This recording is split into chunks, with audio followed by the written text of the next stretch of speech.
Hello दोस्तों, कैसे हैं आप लोग। हमारी आज की कहानी का नाम है दूध। नीतू ने स्नातक की परीक्षा दी ही थी कि उसकी शादी तय हो गई। उसकी मम्मी की चचेरी बहन ने रिश्ता सुझाया था। पढ़ा लिखा इंजीनियर अनुराग सभी को पसंद आ गया था। 2 भाई 2 बहनें, सास ससुर के भरे पूरे परिवार में नीतू बड़ी बहू बनकर आ गई। अनुराग से छोटी बहन रक्षा उम्र में नीतू से कुछ बड़ी ही थी। वह भी स्नातक कर चुकी थी और अब एमए कर रही थी। छोटा देवर सीए कर रहा था और छोटी ननद बीए के प्रथम वर्ष में थी। कुल मिलाकर पढ़ा लिखा परिवार था। सास ससुर भी सीधे सरल स्वभाव के थे।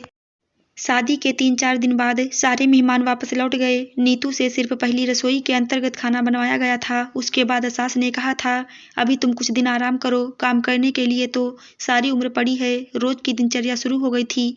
दोपहर को खाने के लिए जब सब डाइनिंग टेबल पर बैठे तो पहले ससुर जी, अनुराग तथा देवर को खाना परोसा गया। फिर सासू माँ और छोटी ननद को थाली परोसी गई।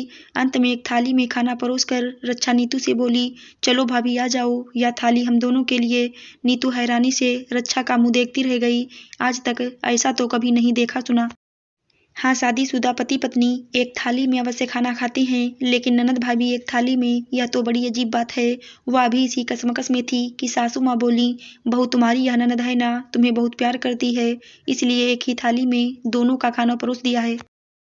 कहा जाता है ना, इकट्ठा खाने से प्यार बढ़ता है। परिवार के सभी सदस्य मुस्कुरा दिए, लेकिन नीतू खिसियाई हंसी हंसकर रह गई। उसे अभी भी अजीब लग रहा था। धीरे धीरे नीतू ने रसोई तथा अन्य काम करने शुरू कर दिए। नंद रक्षा कॉलेज 2-4 घंटों के लिए ही जाती थी। घर पर पढ़ाई के साथ वह छोटे मोटे काम भी कर दिया करती थी। नीतू जब रसोई में होती तो आकर पूछती, भाभी कुछ हेल्प कर दूं। कभी कभी नीतू कुछ काम कह देती, लेकिन ज्यादातर वह कह उठती, मैं कर लूंगी दीदी, आप अपनी पढ़ाई कर लो। साल भर बीतने तक रसोई का लगभग पूरा काम नीतू के जिम्मे कर दिया गया था। ननद बड़ी चतुराई से माँ को बाहर ले जाती और कहती, मम्मी तुमने सारी उम्र बहुत काम किए हैं, अब आराम करो, बहू आ गई है तो अब कुछ सुख भोगो। और सासू माँ सचमुच सुख भोगने लगी थी। अब हर छोटा मोटा काम वह नीतू से ही कराने लगी। बहू पानी ला देना, कभी मेरा चश्मा पकड़ा देना, कभी बड़ी सुस्ती आ रही है, जरा एक कप चाय तो बना लाओ। रसोई में तो काम करना उन्होंने बेटी के कहने पर पूरी तरह से ही बंद कर दिया था। छोटी ननद तो पूरी तरह से अपनी पढ़ाई में ही व्यस्त थी और बड़ी रक्षा भी नाम मात्र के लिए ही मदद करती थी। बाकी सारा काम तो नीतू पर ही आ पड़ा था। अगले वर्ष नीतू गर्भवती हो गई।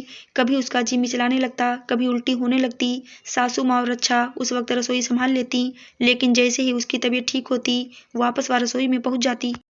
आदत छोड़ने के कारण अब सासू माँ को भी रसोई के काम करने में परेशानी होती। उनका उत्साह तथा काम करने का जो शौक था वह भी खत्म हो चुका था। इसलिए नीतू के ठीक होते ही वह फटाफट रसोई से बाहर आ जाती।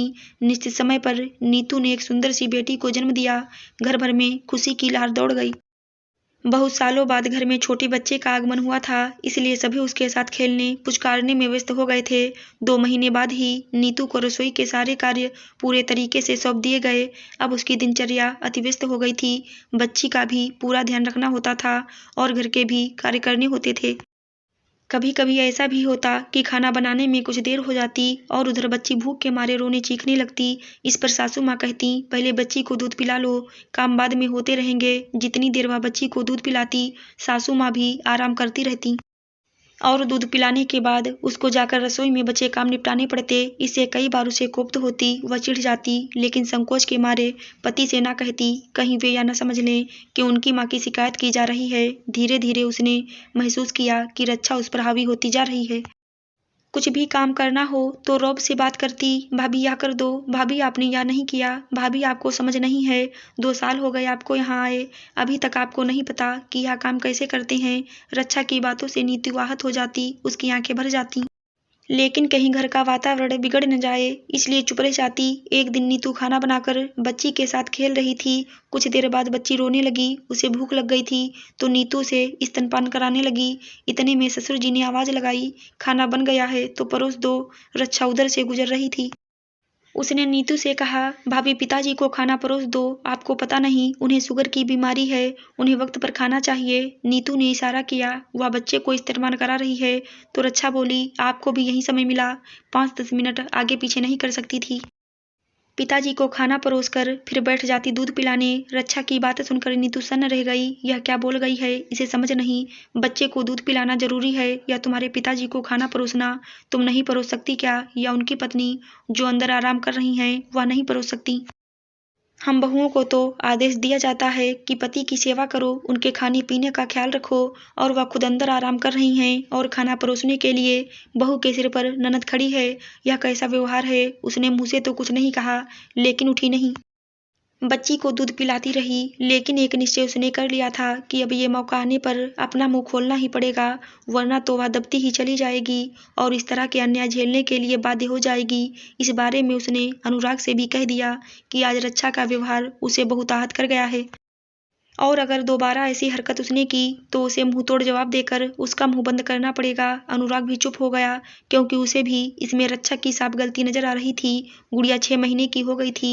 नीतू को चूंकि भरपूर दूध आता था, इसलिए वह भी उसे स्तनपान ही कराती थी। ऊपर का दूध उसने नहीं लगाया था। एक दिन वह उसे दूध पिला रही थी तो सासू माँ की कोई सहेली आ गई। उसी समय रक्षा भी कॉलेज से लौटी। सासू माँ बोली, रक्षा बेटा, आंटी के लिए चाय नाश्ता ले आओ।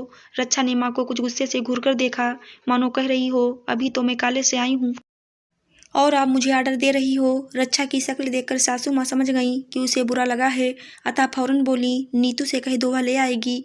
रक्षा नीतू से बोली, भाभी मम्मी की सहेली आई हैं, उनको चाय नाश्ता दे दो। देख नहीं रही मैं बच्ची को फीड करा रही हूँ, इसको बोतल का दूध क्यों नहीं लगा देती? कम से कम कोई दूसरा पिला देगा, तुम अपना काम कर सकती हो। नीतू के तो तन बदन में आग लग गई। आज वह मौका नहीं छोड़ना चाहती थी। उसने फौरन कहा, दीदी जब तुम माँ बनोगी ना, तब तुम्हें पता लगेगा कि बच्चे को माँ का दूध पिलाना कितना जरूरी है।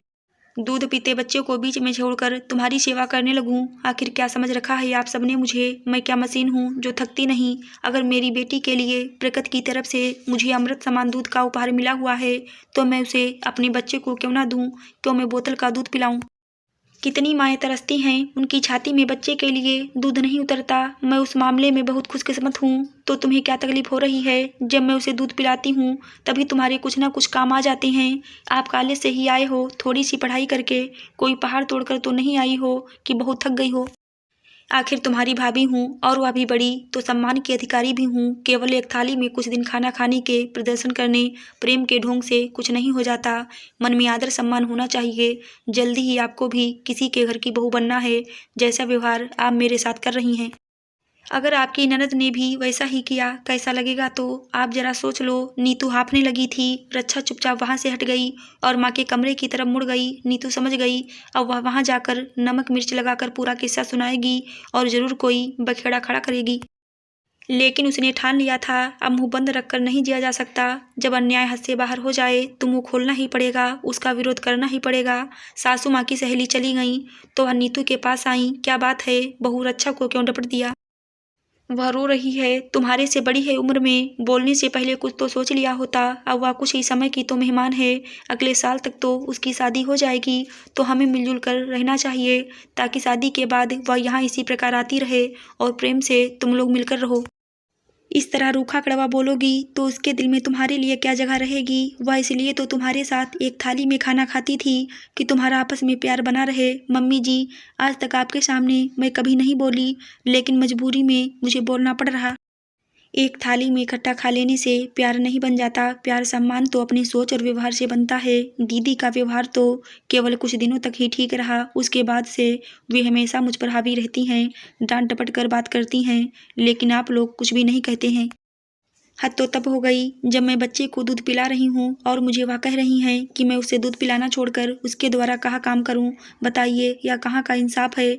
कोई बड़ा इंसान भी खाना खा रहा हो तो उसे बीच में नहीं उठाया जाता जब तक उसका खाना पूरा ना हो जाए। और यहाँ 6 महीने के दूधमुहे बच्चे को बीच में दूध पिलाना छोड़कर उनके बताए कार्य करने लग जाऊं तो यह कभी भी नहीं होगा। अपने बच्चे के साथ अन्याय तो मैं हरगिज नहीं होने दूंगी, चाहे आप सबको बुरा लगे। और दीदी को भी समझा दीजिए, आज के बाद मेरे साथ ऐसी हरकत दोबारा ना करें। 2 बार मैं उनका ऐसा आपत्तिजनक व्यवहार झेल चुकी हूँ। आवेश में आकर नीतू ने अपने मन की सारी भड़ास निकाल दी। कुछ देर तो सन्नाटा छाया रहा। सासू माँ उठकर अपने कमरे में चली गईं। रात का खाना बनाने के लिए जब नीतू रसोई में गई तो देखकर हैरान रह गई। सासू माँ और रक्षा मिलकर खाना बना रही थी। अचकचाकर नीतू ने कहा, मम्मी जी मैं आ रही हूँ ना खाना बनाने के लिए, जाइए आप आराम करिए। नहीं बहू, आज से रात का खाना मैं और रक्षा मिलकर बनाया करेंगे। हम लोग तुम्हारी भावनाओं को समझ ही नहीं पाए। रक्षा के कहने पर मैंने भी घर के सारे काम छोड़ दिए। यह सोचकर कि अब उम्र हो गई है, आराम करते हैं, लेकिन यह नहीं सोचा कि तुम पर अतिरिक्त भार दबाव डालकर तुम्हारे मन को ही चोट पहुंचा रही हैं। घर की बहू ही अगर खुश नहीं रहेगी, तनाव और दबाव में रहेगी, तो घर में सुख शांति कहाँ से आएंगे। मैं मानती हूँ रक्षा ने तुम्हारे साथ गलत व्यवहार किया है। दूध पीते बच्चे के लिए कहना इसे छोड़कर घर के काम करो बहुत अनुचित है। उसे अभी इन बातों की समझ नहीं है, शादी के बाद सब समझ जाएगी। तुम उसे माफ कर दो, जाकर थोड़ी देर बच्ची के साथ खेलो, उसका कोई कार्य हो तो कर लो। नीतू की आंखें भर आईं, सासू माँ के पास जाकर बोली, मम्मी जी मैं आपकी शुक्रगुजार हूँ, आपने समय रहते ही बात को संभाल लिया, वरना ऐसी छोटी छोटी बातों से घर में क्लेश लड़ाई झगड़ा शुरू हो जाता है। मैं स्वयं नहीं चाहती कि घर का माहौल बिगड़े, इसलिए मैं इतने समय से चुप रही। दीदी को भी समझ आ गई है, यह जानकर अच्छा लगा। अब मुझे कोई शिकायत नहीं है। दूर खड़ी रक्षा धीरे धीरे चलकर नीतू के पास आई और उसके हाथों को अपने हाथों में लेकर बोली, भाभी मुझे माफ़ कर दो, मुझसे गलती हो गई, ना समझी मैं आपको कुछ गलत आपत्तिजनक बोल गई। अब आपको कभी शिकायत का मौका नहीं मिलेगा और मैं हर संभव सहयोग करूंगी। उसकी आंखों में भी पश्चाताप के भाव नजर आ रहे थे। रात के खाने के समय घर का माहौल एकदम सहज खुशनुमा और हल्का बन चुका था। ननद भाभी टेबल लगा खाना परोस रही थी और सासू माँ अपनी पोती के साथ खेल रही थी। आशा करती हूँ दोस्तों आपको हमारी कहानी जरूर अच्छी लगी होगी। धन्यवाद।